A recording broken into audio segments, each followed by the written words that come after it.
평화란 무엇일까요? 평화를 보는 관점에는 두 가지가 있습니다. 이상주의는 갈등 자체가 없는 상태를 평화라고 주장하죠. 전쟁은 갈등, 분쟁, 전쟁으로 이어지는데요.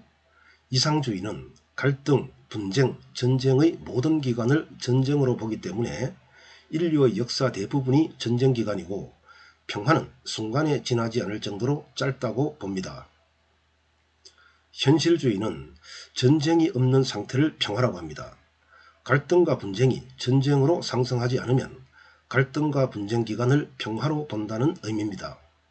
현실주의적 관점에서 보면 인류의 역사에서 전쟁은 순간이고 대부분이 평화의 기간이 되는 거죠. 보편적으로 우리는 전쟁이 없는 상태를 평화라고 하는 현실주의적 입장을 받아들입니다. 평화를 얻고 평화를 지키는 방법에는 두 가지가 있죠. 하나는 압도적 군사력으로 상대 국가가 전쟁을 엄두도 내지 못하게 하는 겁니다. 이 전략을 사용하면 국방비가 엄청나게 들겠죠. 군사력의 과다한 투자는 다른 영역에 과소 투자를 유발하며 그 결과 평화는 지켜지나 국가 발전은 더디고 국민의 생활 수준도 느리게 향상됩니다. 다른 하나는 전쟁 시 국가의 존속을 지킬 수 있는 최적 수준의 군사력을 유지하면서 주변국들과 관계 개선을 통해 전쟁의 가능성을 낮추는 겁니다. 이렇게 되면 군사력 증강에 투자할 재원을 산업 발전과 국민의 생활 수준 향상에 투입할 수 있고 결과적으로 국가의 경쟁력이 상승합니다. 우리나라는 어떨까요? 북한보다 우월한 군사력을 유지하는 데 초점을 맞추고 있습니다. 2021년 우리나라의 국방 예산은 52조 8,401억 원, 우리나라 1년 예산의 10%, 우리나라 GDP의 2.4% 수준이죠. 미국, 중국, 러시아 등 일부 국가를 제외하고 비교 대상을 찾지 못할 정도로 막대한 국방비를 사용하고 있습니다. 게다가 국방 예산은 매년 증가하고 있고요.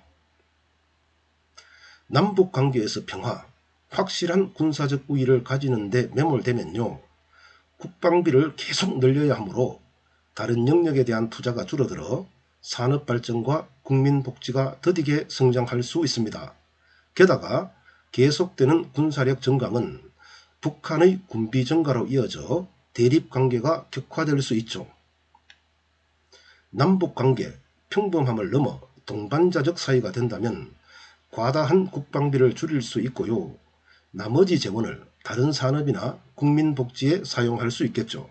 더하여 북한과 군비 경쟁을 완화해 한반도의 평화를 더욱더 빨리 정착시킬 수 있습니다.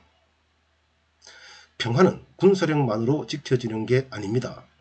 군사력으로 평화를 지킨다고 할지라도 엄청난 재정적 희생을 감수해야 합니다. 평화는 동반자적 관계로 만들고 유지해야 합니다. 그렇게 하면 국방 예산을 절감하는 동시에 군비 경쟁의 결과인 위태위태한 평화가 아니라 통일의 기반이 되는 영구적인 평화를 구축할 수 있습니다.